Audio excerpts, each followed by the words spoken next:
And joining us now on the debate, Duncan Stewart, Director of Deloitte Canada Research in the areas of technology, media and telecommunications. James Cowan, Deputy Editor of Canadian Business Magazine, and Ivor Tossell, Technology Culture Columnist at the Globe and Mail. Hello to you all. Hello. Okay, we are 3 weeks past the point where Facebook did its big debut. I want to ask each of you, go around the table. Duncan, I'll begin with you. What was your overall impression of the Facebook IPO? Well, I mean, my role at Deloitte is such that I analyze overall industries. As a former stock market guy, obviously the stock didn't go up that much, but the way I look at it now is sort of as a social media company. What was their goal? What did they want to do? How did they do in terms of that? One, they raised a lot of money, about $16 billion that they now have in their genes that they can do stuff with. Next, they obviously have some disappointed investors out there. But it's always important to remember that in the tech world, although most IPOs go up, not all of them do. Amazon, quite famously, was an enormous technology disappointment. It's now one of the biggest and most important tech stocks in the world. So from that perspective, obviously on performance mixed, but the real goal of an IPO is get public and raise money. They did both of those things. Okay, James. Duncan says, you know, all things considered, they did pretty well. What's your overall impression of how they did? I think they did exactly what everyone expected them to do, or at least everyone that was paying attention, which was not do all that well coming out of the gate. I think there was a lot of expectation that Facebook was going to be a bit of a disappointment given the expectations that had been raised for it in the weeks and months and years going into that. It was kind of hard for them to live up to the hype. And Duncan's absolutely right that in the years ahead, the months ahead, they might actually regain. It's going to take them a fair bit of time to get there, but the initial impressions in terms of what they were asking for, given what they're actually worth, was significantly a lot more hype than there was substance there. Okay, Ivor, I look at it a little bit like you're invited to a party. You knew the party was going to suck a little bit, and then you got there and it kind of sucked a little bit more. Do you agree with these guys that the party was actually pretty good? I find it's best never to underestimate Facebook. There's been a lot of bad there's been a lot of bad press about this, but you're almost getting to the point where for those of us who are on the outside of the IPO process, who are not investing but are just kind of watching this from the outside, it's almost a bit of performance art, right? It's this kind of enactment and faith in the high tech world that these companies are going to go big and pop and raise money, and if that falters, then it kind of becomes a crisis of faith in this entire industry, and that's not necessarily the case. Facebook is still very large and very strong. They have a couple ways that they raise money. How do they currently pay the bills at Facebook? Well, right now, according to the releases, with the IPO, a lot of their money is coming in through targeted advertising. I think it's about 85% of their revenues, and the rest of that is coming in through ventures like virtual currency. So games like Farmville, like Mafia Wars, people use real money to buy virtual goods, and that's in partnership with companies like Zynga, you've probably heard of.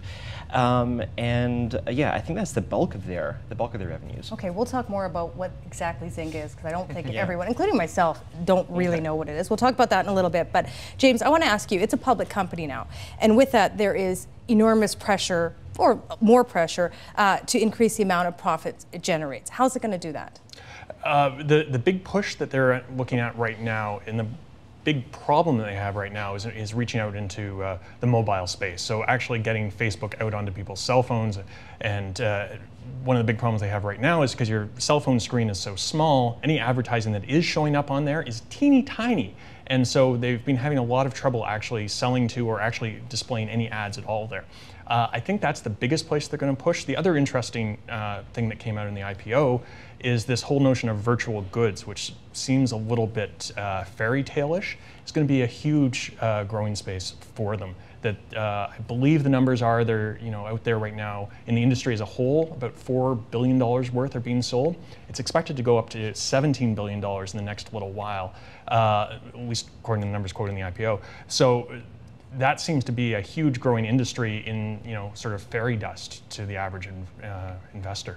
I see you nodding your head. I think implicit in what James just said was there's a couple of areas where you'd normally say, well, why can't these guys grow this way? And the street and analysts, we've kind of come to the conclusion those ones are tough.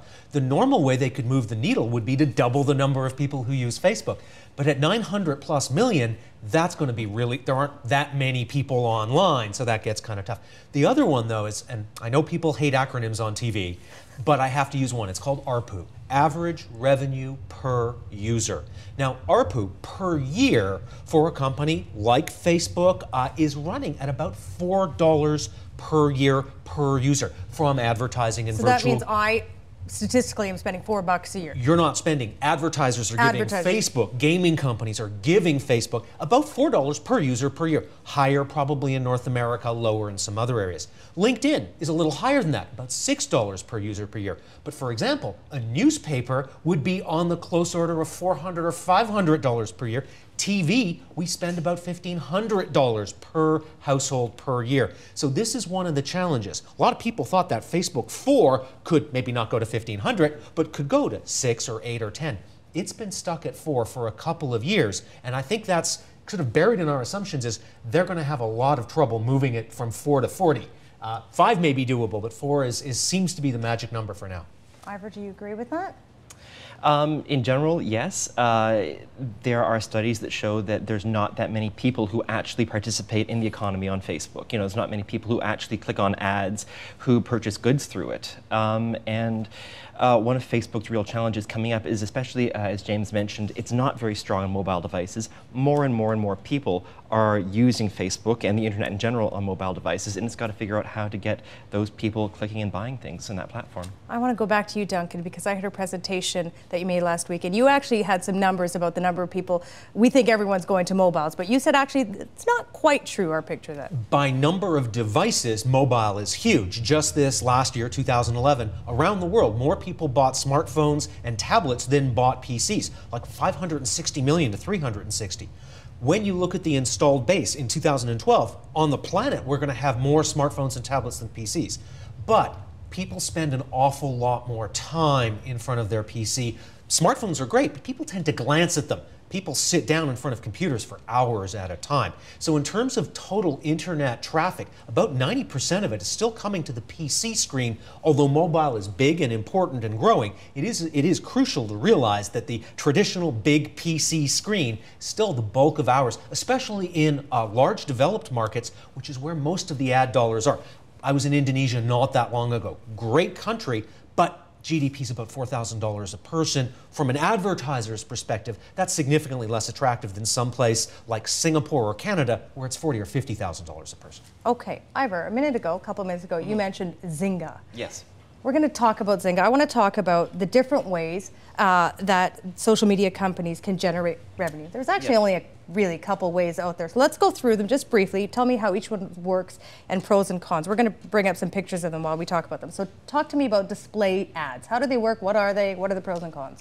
Well, that's an ad that you see on your screen. Sometimes it's a banner ad, and there's other subsets of it, like little text ads that run down the side. Usually it's used in opposition to search advertising, which is what Google does, right? But that's not really an option so much on social networks. So it's basically, we put an ad up, we hope you click on it. And in the social media space, especially with Facebook, what they're doing is they're mining all the data they've got about you to try and target that ad towards what they know about you, your interests, your friends, what you're likely to buy. Big question marks about how effective that actually is. I think a lot of people anecdotally will tell you that Facebook is not really serving up ads that talk to them personally. So it's kind of like an ad on traditional television. You just deliver one and hope someone sort of bites. Yes, very much so, except they are able to keep track of whether someone clicks. So, in the internet world, we know exactly how much traffic every ad is bringing in. Okay, you mentioned search ads. What are those?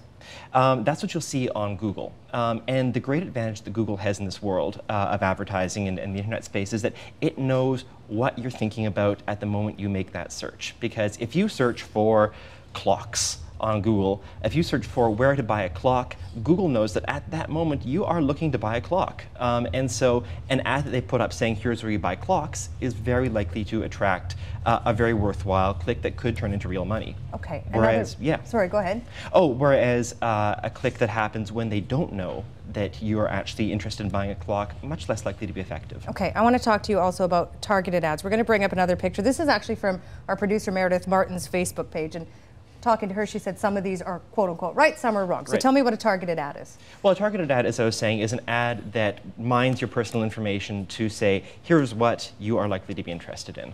Okay, simple as that. It's targeted towards me. Yeah. Okay, now let's talk about Zynga, virtual currency engagement. Right. Okay. What is that? Well, Zynga really first came into prominence with an application for Facebook called Farmville. And Farmville was, in theory, it's a game. It's not really any fun to play. It's really just, frankly, it's a time waster, but it's a very popular time waster in which people are given a virtual farm, and they have a choice. They can either do very, very repetitive tasks to make this farm grow. Come in and check in and click all their crops once every 4 hours, which is fun at first and then totally mind-numbing. Or they can pay real money to buy to buy virtual goods that will enhance their farm. They can make money by laboriously clicking on things, or they can make money by just paying in. And so then they have a farm with a virtual farmhouse and a virtual pig and a virtual cow, and they can show all their friends, look at my great farm, and all their friends are doing the same. This made real money. This made a whole pile of money for Zynga. How much? In the billions, but I don't have the figures immediately offhand. Zynga revenues 2.4 last year. 2.4. Wow. Virtual billion. pigs. Yeah, wow. on virtual pigs. Okay, James, when you look at all those models, which of these is the most profitable and prevalent? I think they're all out there. They're all being tried. I think as you move through the different options, from the banner ads, which are sort of a scattershot approach, down to the personalized ads, you're getting closer and closer to more profit for your effort. And for something like Zynga, you've got the people in there, they're actively engaging with your game, and so they're actually interested in it. You're moving back to the targeted ads, where Facebook's not so great at targeting right now, and certainly not as good as the search ad on Google, but certainly better than just throwing a billboard ad at the top and hoping that it in some ways relates to the user who's using it. You're shaking your head a little. This is one of these things that absolutely the view was search was great, display was bad. In the online world, throwing up a billboard, not great.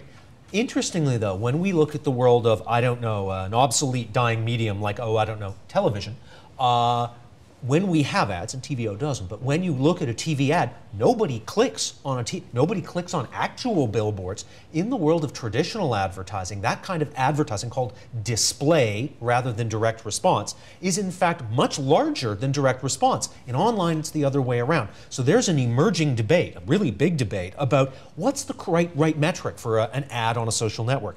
Are display ads right? People might not click on them, and they don't. But if people see them and remember them, even though they're not in the looking for clocks or dishwashers at this exact moment, when they go out and look for a clock or dishwasher, they'll remember that ad. Now, they don't remember, they remember it. That's the important thing. Reuters issued a story last week talking about how people say, I never am influenced by ads on Facebook. You can ask people anywhere in the world and they claim we're not influenced by advertising. It's still a global $600 billion industry. So ads do work, and they work in different ways. So display may turn out to be really relevant and work better than we think, even though the click-through rates, as Ivor said, are dreadful. But the challenge there is, how do we measure it? And when you're in this world in which everything can be measured, trying to get people to figure out how much to spend on something that can't be measured, I think is a real challenge. Let me ask you this. Your job is to be a futurist. Do you force... I don't like that specific term, but okay. Well, you call it what you will. I'm going to ask you the question anyway. Do you see that there is anything on the horizon, or that you can, look to, that is going to change the monetization game for social media from one based on a fee service for things like display ads to something that we just haven't thought of yet? So I'm going to pull out my futurist time machine, but I'm going to go the other way. Back when a little company named Google went public, they got almost all of their revenues from this thing called display advertising online, which we've already discussed. Many people saw limits with back in that time frame. This whole idea of search engine paid search, they introduced that right around the time of the IPO, and everybody looked at it and went, yeah, that's all right, but it'll never amount to it. It's now, I think, 80% of Google's business. It's virtually impossible to see disruptive change coming to business models. Could there be something? Absolutely. Do I know what it looks like? I'm going to just challenge Ivor on something he said there. You said, well, search is search and display is display, and you can't really search on social. I don't know how many times I remember one of my friends said something really interesting a while ago. Oh gosh, must have been 6 months ago. I think I remember which friend it was. How do I find that story? I can't search within Facebook. Wouldn't it be cool if I could? Maybe that would add some value. I know they went to the town I'm going to. Maybe they have a restaurant recommendation for me. So I'm seeing some ways there that maybe combining search with social. Well, I think one of the growing example, and absolutely, I mean, I agree completely with the principle that we don't see what's coming next. And if I did, I would be a wealthy man. Very rich, yes. yeah. I think if you look at a social network like Pinterest, which is a new social network, which is kind of, I think it T-boned a lot of people when it emerged. It is basically a site with pictures, right? And you click on pictures, and people say, "Here's something I like." And they post pictures to their kind of pages, and it has proven to be a hugely fast-growing social network. And I think people are now looking for this in terms of new ways to make money, because it's great for vendors, because when you click on a page or click on an image, it'll oftentimes take you straight to the page that is selling that item. So we're going to talk more about Pinterest and other things a little later again, but I just want to stick with this for a bit. James, help me out here. Is there an appetite for the public to be better marketed to? I mean, you know, sometimes I get Viagra ads and weight loss. I don't want to buy any of those things. Some people might. I don't want to. But do people want different kind of advertising, different kind of marketing to them? Well, I think if the advertising that you're being shown is actually relevant to you, that's much more welcome than advertising that's completely irrelevant to your day-to-day life. The other interesting thing, and the other area where Facebook could grow. I'm not a futurist, but neither is he, but he's not either. So we're doing okay. The other area that Facebook could grow, and it's this touchy area that people talk about with privacy and what they do with the information they have about you. And one way they can do that is through advertising.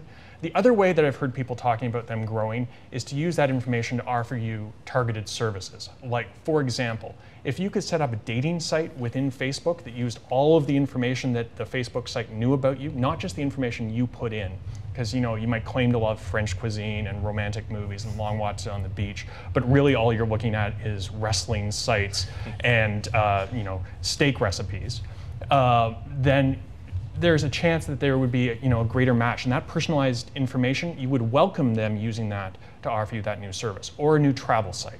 There are ways that Facebook hasn't even thought about starting to exploit that huge database of information where if you're looking for places they can find revenue, it's not just in the advertising itself. It's interesting that you say that people would welcome that, because right now anyway, I'm on Facebook.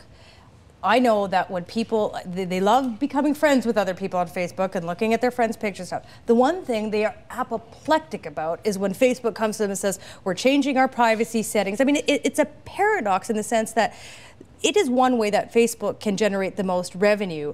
On the other hand, it's the one thing users really hate. So, Duncan, let me start with you on this one. How are they going to manage that? How are they going to balance that? Well, I actually want to take one step back and talk about targeting. You're a futurist, not a historian. Well, there's a funny thing there. One of the major U.S. consumer packaged good companies had some amazing algorithms, and they could figure stuff out about you really fast, all kinds of stuff based on things like searches, like whether or not you were thinking of moving, no big deal, whether or not as a 16-year-old girl you were pregnant. And they started sending people and people were freaking out. Dads were, why are you sending me this? My daughter's not pregnant. Dad, got some bad news. So that actually did happen. That's a target example. Precisely. So what they now do is they actually do this thing where they don't over-target. They include some nonsense ads that are not relevant to you at all, so you don't feel like your privacy is being violated. So maybe those ads that you're getting that you're not interested in are there for a reason. In terms of the whole user interface, I got to be honest about this one. I have been sitting there on Facebook, and I have seen every time it happens, when they were at 400 million users and they made a change, everybody said, I'm quitting. Then they went to 600 million. At 600 million, they made another change. Everybody was quitting. Then they went to 800. I think the story is showing privacy is one of those things that people spend an awful lot of time, user interface. It's one of those things that we tend to make a lot of noise about, but it is sound and fury and signifies nothing. Okay, I'm going to be honest, I threaten to quit Facebook a lot for a number of reasons, but what Duncan's saying is one of this issue of privacy. How does Facebook move forward balancing those interests between privacy and what it needs to get from its users? Facebook does this dance, and it's been doing this dance for years and years and years, where it pushes limits, people scream and shout, it takes one little step back, and life carries along, and then it repeats that, kind of going forward. And Duncan's right. It's like every time George Bush won and everyone threatened to move to Canada. Didn't, you know, it didn't happen. Life rolled along. Facebook just keeps making these calculated risks, because I think it's kind of amazing that Facebook has endured as long as it has, because social networks are under an enormous pressure to innovate, to keep the user experience fresh. Otherwise, users can very easily decamp. Facebook has been around for years, and it's done this by pushing those boundaries. Because I think just as much as everyone says, I'm worried about my privacy, there's a little thrill to it. There's a thrill to exposure, there's a thrill to disclosure, there's a thrill to making this performance of yourself, which is what everyone does on Facebook who uses it. They're kind of putting a version of themselves out there. And so Facebook is always balancing the people who are worried with the fact that when they push the limits, there's a reward to it as well. And the interesting thing is, everyone says privacy is an absolute, that I value my privacy above everything else. And that's not true. Mm-hmm. We all carry loyalty cards around in our pockets. We all carry credit cards around in our pockets. All of those things allow companies to track our consumer movements and what we're interested in. And the trade-off we sometimes make is with the loyalty cards, we let them track them in exchange for collecting points, and we eventually get a free toaster out of it. And what we're learning with Facebook is it seems that people are becoming more and more educated about the fact that you're trading off some portion of your privacy, and the debate is how much of your privacy you're willing to trade off in order to have this social network to connect you with your friends and show pictures of your babies to relatives far away. I think that there's a lot of discussion about privacy, and this notion that people value privacy above all else is becoming received wisdom. I think what people are really concerned about is control, is discretion, is do I have control about what I'm putting out there? I think what really drives people up the wall is when Facebook sets one set of rules and then changes the rules without asking people. As long as people have control over how they present themselves, I think they're okay. It's also, just quickly, significant demographic shift on how privacy is viewed. My parents' view of privacy is different from mine, and mine is different from my kids. Thank you very much for not putting any of my kids' Facebook pages up, because the various shots of them ingesting substances and or not wearing clothes, which I think is most of them, they have different views than my generation does. Now, Facebook used to be something dominated by that younger generation. It no longer is dominated, but it's still an important demographic and a key thing, of course, that advertisers are trying to reach, and Facebook is pretty good for that. Okay, we won't go on your Facebook page or your children's Facebook page on this show anyway. You know, we always, when we have these discussions about social media, obviously talk a lot about Facebook. There are other sites, you mentioned a couple. I want to just ask you quickly, just go around the table, what social media sites are you a subscriber to? Me? Yeah. I'm on Facebook, Twitter, LinkedIn would be my big three. I am on G+, but don't have as many conversations on that, so I probably don't use it. I am on Pinstagram, making me, you are as well? And James? No. Okay, so we're the only two men on the planet. It's heavily dominated by women. Who else would I use? I think those would be the dominant ones. Okay, James, who do you subscribe I'm to? on Facebook, or Google+, LinkedIn, and Twitter. And I think in some ways what this is illustrating is one of the next big places you're going to be moving in social media is the companies that help you manage those 4 or 5 different accounts you have and actually suck them all together into one place. Because my home email account has now just become a place that I manage all of these different accounts. Mm-hmm. What about you? Well, unlike everyone, I've kind of signed up for everything at least once, but it doesn't mean that I use them all. It doesn't mean that I use them all in equal proportion. You know, I'm on Facebook because everyone's on Facebook. The reason that people are on Facebook is because everyone's on Facebook. It's kind of the phone book, right? It's a utility. I spend most of my time on Twitter. I tweet too much. Okay. But I think that's kind of my home, and I think a lot of people have one social network that, however many they sign up for, is where they build their connections and they build their presence. You say you tweet too much. You know, pretty soon there's going to be therapists out there offering services for people who have that problem, along with BlackBerry Thumb and all those ones that were, 10 years ago we had those problems. I want to go through some of these social media sites with you, Ivor. I want to talk about their revenue generating potential. Yeah. Let's talk about Instagram. You mentioned a little bit about what it is, but just remind us, what exactly is Instagram? Instagram is, and it's been purchased by Facebook now, is a social network that exists only on mobile phones for taking and sharing photos. You take a photo and it gets shared to all your friends on Instagram. Simple as that, very quick, very easy. No revenue, got bought by Facebook for reasons which many people can speculate on. How does Instagram make money? It didn't. None? No, it didn't. No. Facebook bought it for, I believe, a cool $1 billion, partly in stock. One can theorize on why Facebook has released a competing product, possibly for its patents and its intellectual property, as well as for its human resources. Okay, James, so it makes no money. Facebook bought it. What does the future look like for Instagram? pretty bright, and it's because Facebook bought it. And what Facebook is trying to do is make sure that, we were just talking about all of these social networks and social services that are out there. What Facebook is trying to do is make sure that you do as much of your business on their site as possible. And so if you're sharing your photos over through Instagram, then that's an opportunity. You're wandering outside of their walled garden. So they bought Instagram, and I think what it's going to become is a added application, if you will, within Facebook. It gives you one more reason to stick around in Facebook, to be sucked inside that garden. There are other ways that a site like that could make money. They could sell it to you. They could sell it to you as an app. But in the Instagram case specifically, they kind of existed to be bought by somebody bigger. And that's exactly what happened. Okay, so Instagram's here now. It's here to stay for some time. It's not going anywhere. No. Okay. You said you're on Pinterest. Tell me what that is. So Pinterest, I think do we have pictures? We are. We're going to bring a picture. How could we not have pictures if it's Pinterest? Yeah. Those look like pies or cakes or something like that. Yeah, this is how Pinterest describes itself. So exactly. So it's really kind of fun in that it is very much a sharing of here's what I like, here's what I'm interested in. And as Ivor was saying about search, people are already part of the way to a buying decision when they do that. What does it work best for from a user community? Sharing of common likes, accumulating them, letting them go viral. Certainly as they rise up the Pinterest, you can see what items that are most frequently pinned, even within your user group or within the world at large or by various geographies. All of this is really fun.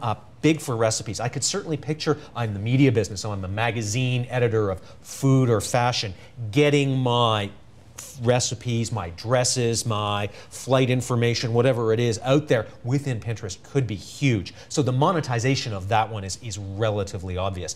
My concern, and it's a slight concern, is the gender split. There are very, very few digital ad media that have been successful with that strong a gender split. Google Plus splits the other way for the male demographic. Now, that being said, that's not true of media in general. In TV, there are all kinds of shows that have audiences that are 80 or 90% female or 80 or 90% male, and advertisers actually like that specificity. So we'll have to see on Pinterest, but I do wonder about its ability to go viral given up until now how narrow it's been. Ivor, Pinterest, not when it was first launched, but recently got a lot of press. Everyone said everyone's going to quit Facebook and everyone's going to join Pinterest, and oh boy, you better learn how this Pinterest thing. I haven't yet. You have. What's the future of Pinterest as you see it? I think in general, any prediction that starts with everybody is going to X is probably not. We do this all the time. Fated. I know. Well, yes, here in the media. I don't know what the future holds, but it's a very compelling site. I think its future is probably going to be more gender diversity. It was an interesting site insofar as a lot of these sites come from the tech community, which is typically very male-dominated, and this was a community that came out of an entirely different place. I think it's going to probably even out and become more evenly represented on there as time goes on. Beyond that, I couldn't speculate. One quick thing that just occurred to me now. And I watch this globally. I travel around the world doing my Deloitte thing, and so I have a lot of Pinterest friends from different. Pictures are universal language. Mm-hmm. Facebook, you have to be in the same language, even though it is global. Yep. Meanwhile, Pinterest, if I put up a picture, somebody who globally has been connected into me, yep, they can consume images. Yeah. And there's no language barrier. And that's a great point. I think it's part of a broader evolution from the internet as a textual medium to the internet as a graphic medium. Yep. Okay, James, Pinterest and some monetization, a good model? It's a great model because it's essentially a website built for ogling.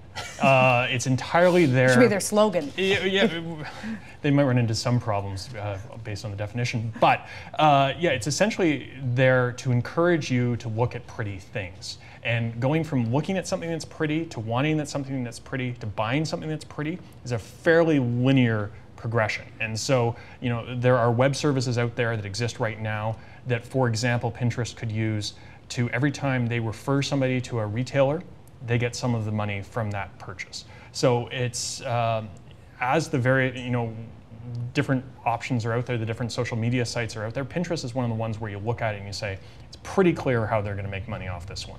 Okay, we have one more to talk about. That's Twitter. And feels a bit odd raising Twitter, because I think if you don't know what Twitter is by now, you know, I don't know where you've been. But for those who don't know, 140 characters or less. Interesting, Twitter describes itself, here it is, as a real-time information network. And we were talking about this before the show started, a couple of producers, about, you know, we might not describe Twitter that way because it's a lot of things. It's a sort of a live chat site. It's where I can tell you how boring my life is in 140 characters less. I can, you know, say something nasty about James and you can see it, Ivor. But what I don't know exactly is, how does Twitter make money? That is a very good question, and I think they're angling around on a lot of different fronts at once. They're working with co-branding. They're working with kind of sponsored tweets, to insert various messages, into the stream. Though none of these have really been fully rolled out yet, kind of on a large kind of industrial scale across all their hundreds of millions of users. One thing that Twitter has done, which is interesting and troublesome recently, is that they've partnered with a third-party company to sell the archive of historical tweets, these billions and billions, probably trillions of tweets that have been made over the last few years, to a company that will then sell them to analytics and branding companies that will then allow them to derive information about who wants to buy what kind of shoes, and what's popular and what sells well in this corner of the world and what sells well in that corner of the world. The catch is that Twitter has not made this archive available to the users who created the information in the first place. So we don't have access to it. Isn't the Library of Congress going to catalog all our tweets or something like that? The Library of Congress does have that library. It's so big and so hard to mine because there's so much information that even they haven't made it accessible to the public yet. They're only going to make it, at last I checked in, available to researchers. Okay. Just for that real-time thing, I've got a great example of this, and like a good Deloitte researcher that I am, this is sourced really well from an online comic strip. But it's true anyway, because I looked up the facts. When you have an earthquake, the earthquake waves travel through the Earth's crust at about 3 to 5 kilometers per second. However, tweets, of course, go at the speed of light. People start tweeting usually 15, 20 seconds into an earthquake. So once you get 100 kilometers away from where the epicenter was, the wave of tweets about the earthquake start propagating faster than the actual earthquake does. There's these new kind of data tools called big data. These boxes cost millions of dollars. Historically, in the TV world, when you had a show, you found out what your ratings were the next day, 8, 12 hours later. Even using social sentiment indicators like Canada's Radian 6, it took you hours to do that. There are new tools coming that will allow media to track in real time, literally, millisecond by millisecond, what's going on. There's a lot of power in that, and they're using largely Twitter to harness that. Well, if Twitter is such an important tool for the media, they're going to figure out some ways to make money off that. Yeah. Okay, James, is Twitter going to make bajillions and cajillions of dollars? I think it's a fairly open question, because while you're working on all of those other things, the things that is sort of the most in your face on any given day is they're flirting around advertising just the same as Facebook and everyone else is. And one of the challenges they have, the same as Facebook and everyone else, is you can advertise up until the point where you start to annoy your users. And it would appear that on Twitter, the annoyance factor comes far faster than it does with Facebook or some of the other sites that are like LinkedIn. I think it's because you're engaging directly with this line of text going up, and if suddenly something appears in there that you haven't chosen to add to it, that creates a big problem. Now, the thing Twitter has going for it that Facebook doesn't is Twitter was built open. You are sharing your information publicly unless you choose otherwise. Facebook was built the other way around. Everything was private unless you choose to make it publicly. So Twitter is going into all of these sort of data analytics without some of the privacy concerns that are holding back Facebook and some of the other social sites. Yeah. By the same token, an awful lot of Facebook users have set their settings to open, especially a lot of younger ones. It's all out there, and these analytics companies are mining that data as well. Okay, great conversation. Thank you all for coming in today. Duncan Stewart, Director of Research for Technology, Media and Telecommunications with Deloitte Canada. James Cowan, Deputy Editor of Canadian Business, and Ivor Tossell, Technology Culture Columnist for the Globe and Mail. Thanks, everyone. Support Ontario's public television. Donate at tvo.org.